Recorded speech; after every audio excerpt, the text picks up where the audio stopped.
Bill. How are you? I'm doing very well, thank you. So, thank you for taking time out, Bill. Of Uh, course. we will straight jump into the discussion because we are slightly tight on timings, and thank you very much for taking time out of your busy schedule. So, before we start, I would just like to give a brief introduction of Bill.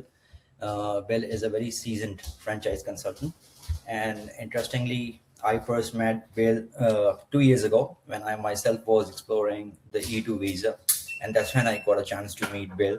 And since then, I'm in touch with Bill for discussions on and off regarding the franchise and the business before I actually myself started in this business of consulting the franchisees and helping people to buy a franchise and identify the right franchise. So thank you, Bill. And our first episode, as you know, what we have decided is to discuss that what are the key things that people have to look for when they start the franchise business, right? Because a lot of people are professionals, they haven't been into the business.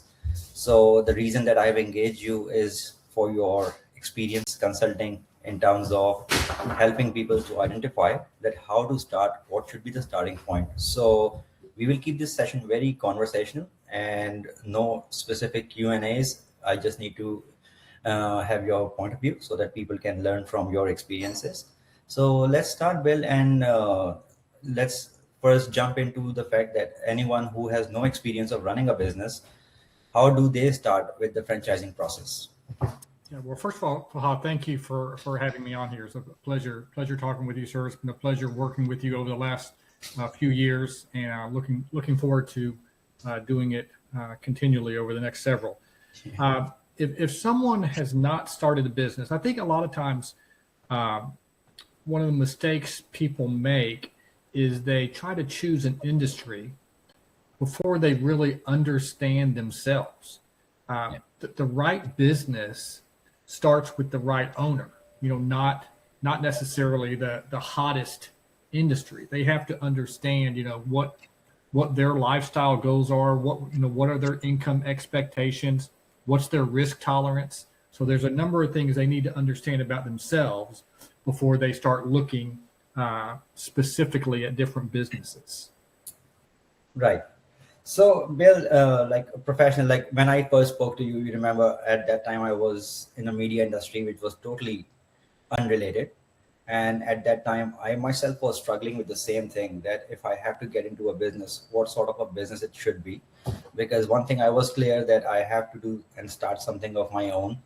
And similarly, a lot of my colleagues here, a lot of my old friends, and I would say, counterparts are going through that phase when they would like to be independent. They are looking for business opportunities, but at the same time, where they are really struggling is, okay, if we decide to make that move, what it should ideally be like, and how do we address that question? I mean, you have answered some of the questions like the appetite for taking the risk, but how should they determine what industry is the right industry for them to get into? Because may not be everything is specific what they have been doing so far.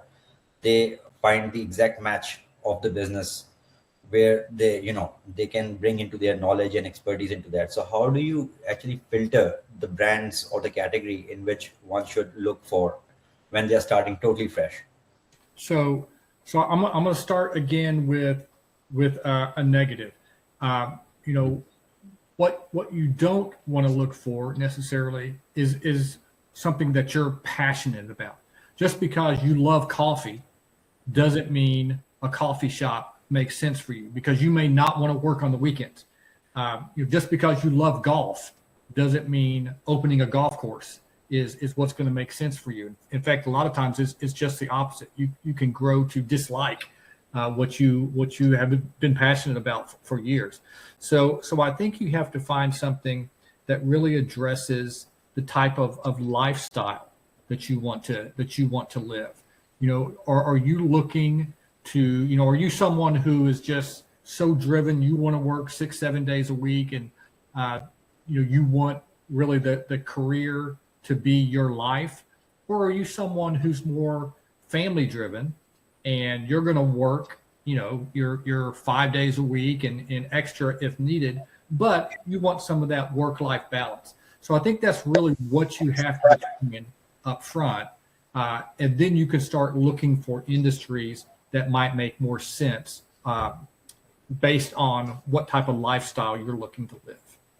Right. So one thing, Bill, where I think it's a very general discussion about the work-life balance, that even in jobs and in corporate work, when people are into it, I myself have served that journey, is the same, right? Sometimes work-life balance, it's hard to decide how, especially if you are in the C levels or the senior level of the company, it's hard to decide how to maintain that balance. So when people walking out with a concept that is probably going to bring in the that kind of a balance, is it true? Because then running your own business is as hard as, but in job at least you have an advantage. You have a team, you have mentors, you have got a lot of guidance coming in, you have got guidelines. But when you start something totally new, how do they balance that and find that balance? Because initially I think every work requires a lot of hours and efforts to bring it to the point where they get what they're looking for. So how do they do that, especially when they start and enter into a franchise business? Yeah. So when you're partnering with a franchisor, you might not have, 5, 6 employees on your team when you start a business. And there's certainly going to be extra time required as you get the business up and going. But you've got that franchisor on your team. They built the systems, they built the processes, they have that structure in place. So you can ramp up so much quicker with a franchise than if you were doing this completely on your own. The work-life balance, that's how I actually got into franchising. If you have time, I'll share a quick story. Absolutely. So I was a young dad, had two, we had 2 sons, and I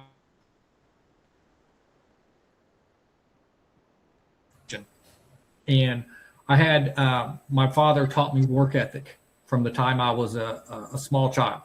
And one of the things he told me as I started to get into business was, you want to get to the office before your boss, and you want to leave after your boss. So you want to put in those hours, and that's what I did. I was faithful in doing that, and it worked out really well until I finally met a boss who was more of a workaholic than me.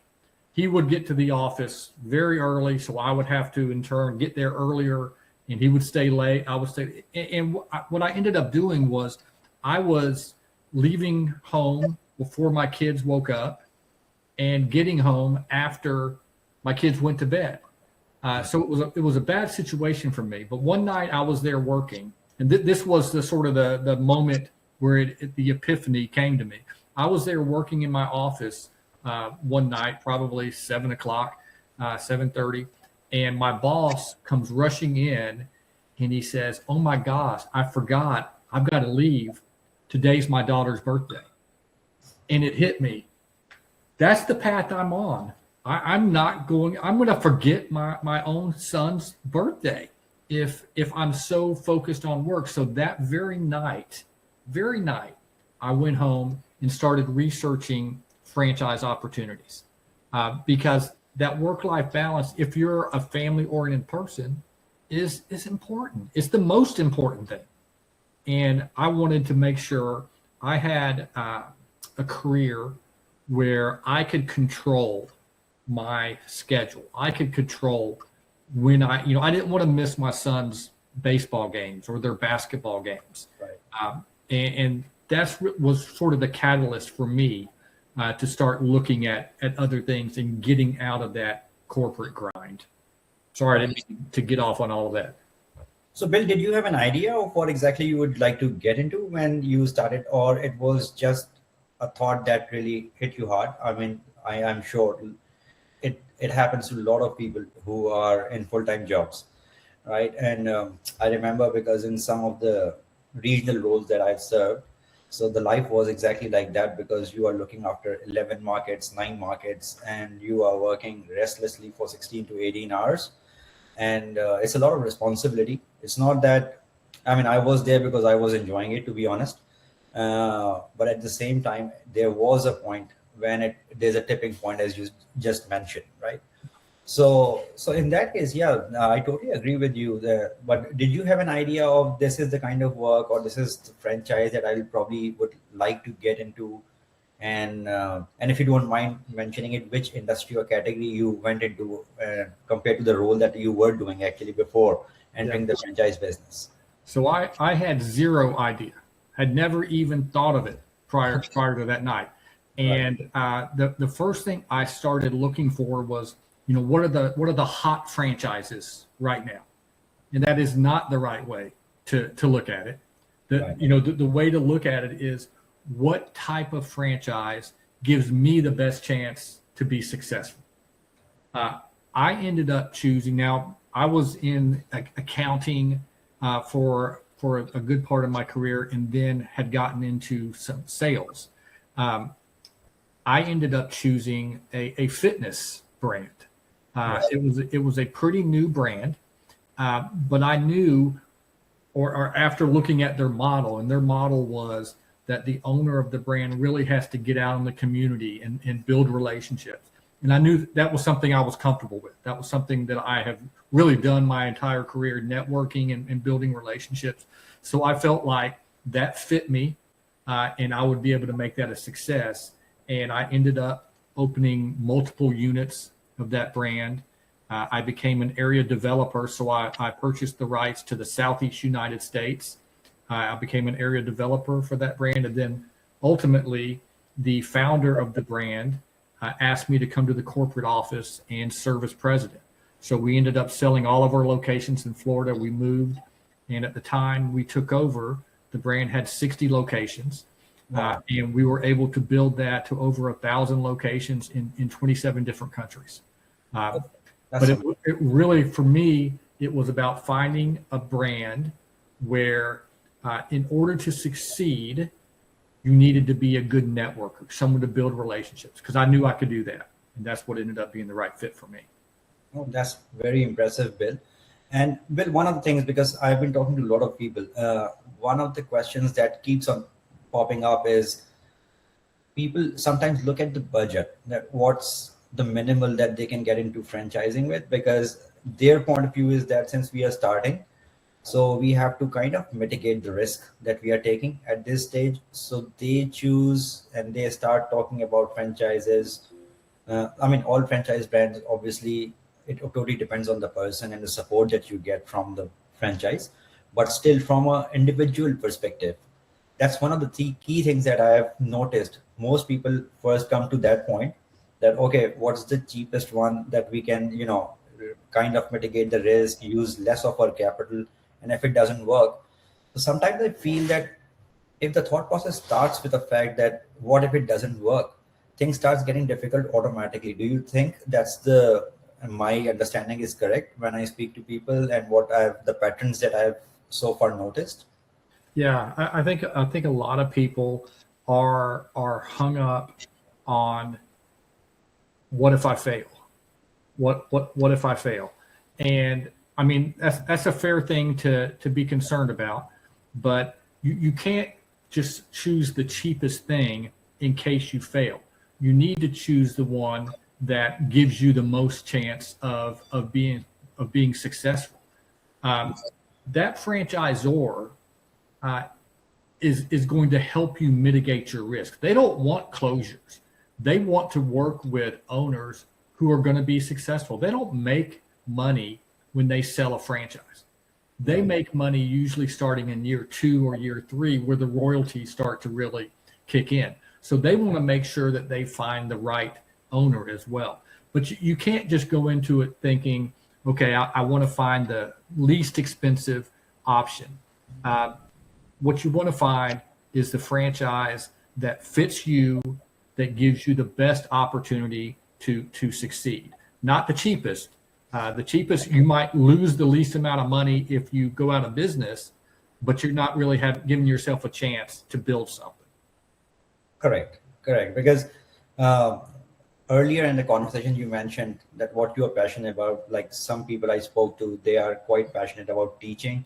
So they are exploring like educational franchises, and their background is like different from whether they're from IT or marketing, but they because they it's a long term, long back passion that okay, we want to get into some sort of an education, and they are fitness freaks, and that's what I keep telling them, that you go to the gym every day doesn't mean that you have to buy a fitness franchise, because it's a completely different ball game altogether.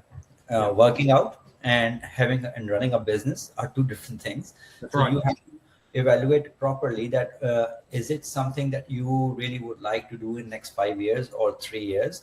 That's what really matters.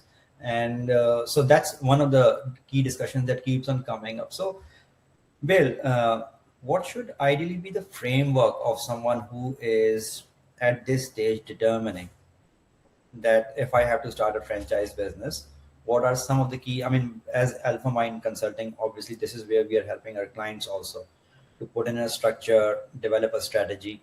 But again, because for some people, it's a major decision, because people who are already in good jobs, it's just that they are sick and tired of their jobs, and besides the point, but the paycheck is heavy and everything for them, leaving everything aside and getting into this. So what should be the framework they should start first thinking? Okay, what should be our first step? How should we slowly and gradually get into it? Because some people I have also spoken to, they think in a different direction, that okay, if we stay on the job and we get the franchise, and maybe one of our family members will start running it, and we'll see if it's doing well, and then we'll probably transition from full-time work to into the business role. Is it a right thinking? Yeah, so that's tough. No one's going to run your business like you would. No one's going to care as much about your business as you do. So can a semi-absent business be successful? Of course, they are successful, every day. Does a semi-absent business have the same chance of success as when an owner is fully committed? I don't think so. I think a fully committed owner has a much better chance of ramping that business versus someone who is running it strictly as their job. I think the potential owner has to ask himself or herself, what are my best qualities? What are my skills? And then you find a business like I did that fits those skills. Right, right. So, and I totally agree with you. Uh, that's one of the things, and that's what I keep on advising my clients who I'm talking to, that your presence, and that depends. Your presence is very important. I think once the business is up and running, then you can have systems which already are in place. Actually, when you are running a franchise, most of the systems are in place. It's just that you have to develop the team, and if you want to grow, because some people also have a question that is it something scalable? Because once we own a franchise, then for the rest of the life, probably we'll be running just one franchise. And how do we scale in that case? And so that's another question that I am actually encountering a lot. So how do a franchisee scales a franchise business? Because one thing is clear that they don't own the brand, but then how do they scale in that case if they are doing really well, like one of the branches, but then you reach a saturation that beyond that, okay, how do we grow in this business? So how do you see that? So a couple different ways a franchisee can scale. The one most obvious is they can purchase another territory, typically an adjacent territory, and just redo exactly what they did in their first territory and just Right. build out that second territory. The second way, and this is becoming more popular now that a lot of the franchise brands are getting sort of put together under the same umbrella, is you'll have some holding companies that own 10 different franchise brands. Yeah. So if you purchase brand X in this territory and you grow it out and you've built it, about as high as you can build it, if they don't have an adjacent territory available, what a lot of franchise owners are doing, what they call now stacking. They will get another franchise brand from that same holding company, because a lot of times the CRM is the same, the operating systems are the same. All of that is very similar. So the learning curve is much, much less on that second and third brand than they had originally. So they will they'll stack brands. They can cross refer to each other, those brands. So that's sort of a newer way, but over the last 3 or 4 years, as there's been consolidation in the brands, very popular way to continue to grow. Oh, interesting. So just to put that conversation in context for people who are new to this whole concept.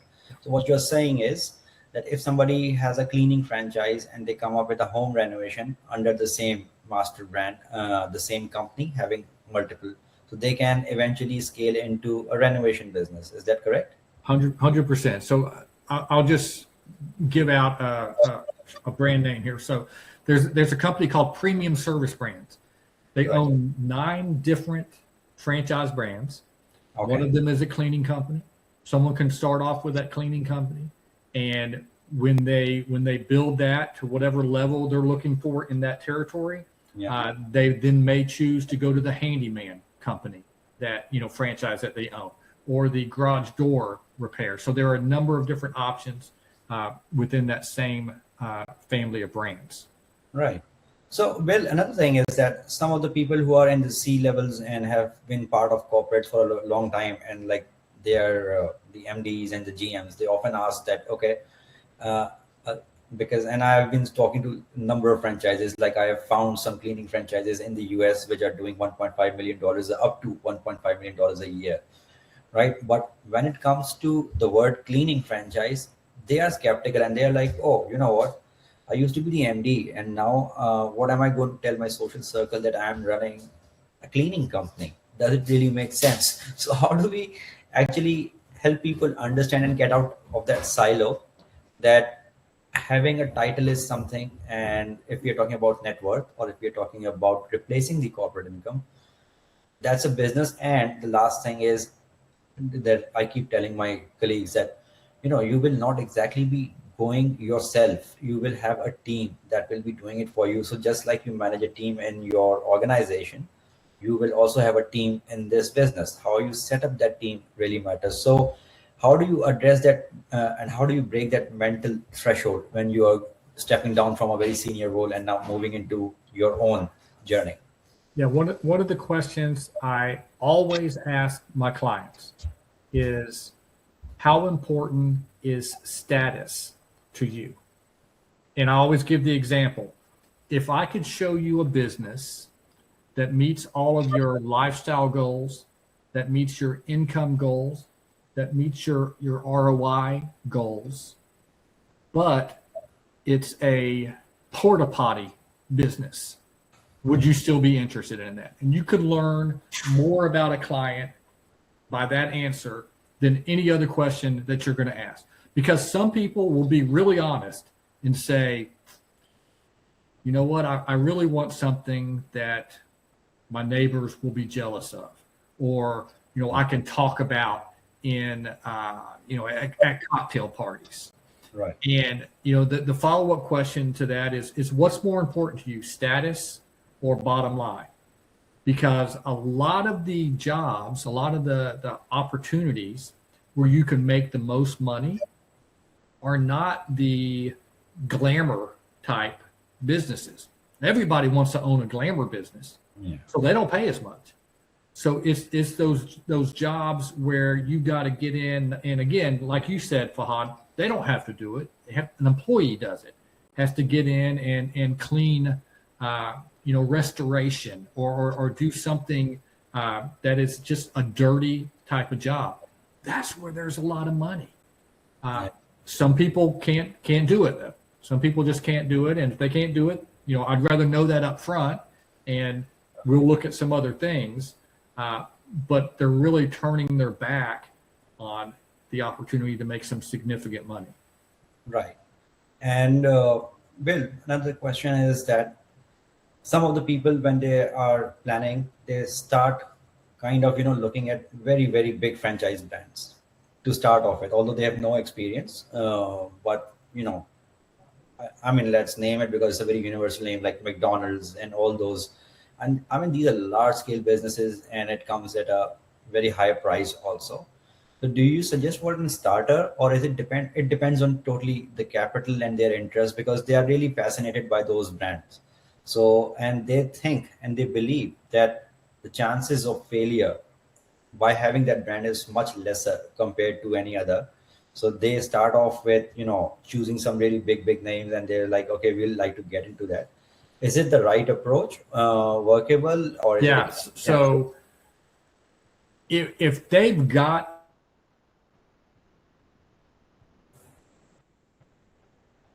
$2.5 million to get into, they've got the $2.5 million to get into a McDonald's, and that's what they want.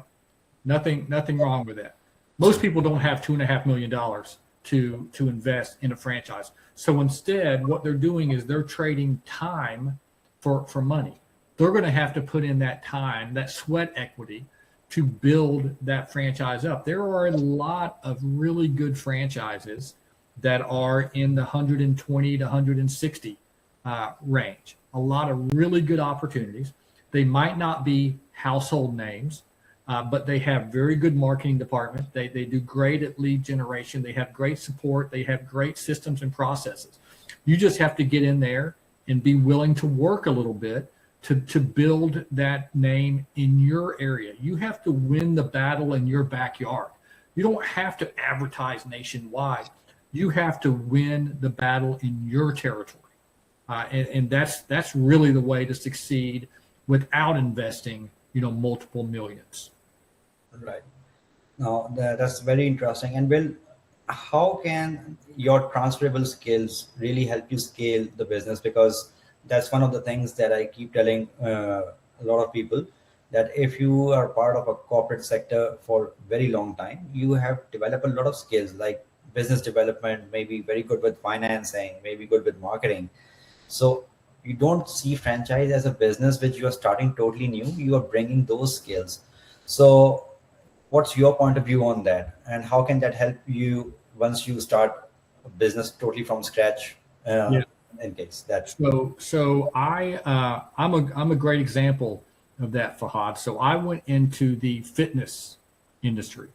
You look at me, my body does not scream fitness. You don't think I'm a fitness guy, but what that business needed was someone who could go out and build relationships. And Right. Those were skills I had built. I didn't know anything really about fitness, but a good franchisor will have a good training program. So you can learn what you need. But I knew I could build relationships. I knew I had some leadership ability. I knew I had some sales ability. I knew people liked me. I gave good customer service. So find those opportunities where the skills that you've been honing over the last, whatever number of years you've been in corporate will help you to build something for your own. And that's ultimately what you want to do, right? At the end of the day, you want to have an asset that you could either pass down to someone you love, or you can sell it at the end of the day. Very true. So one last question for our episode today. Well, what's one advice would you give to people who are kind of in a phase of starting something of their own, and whether they are in they have been in the business for a long time in different businesses, or they are like professionals from different industries.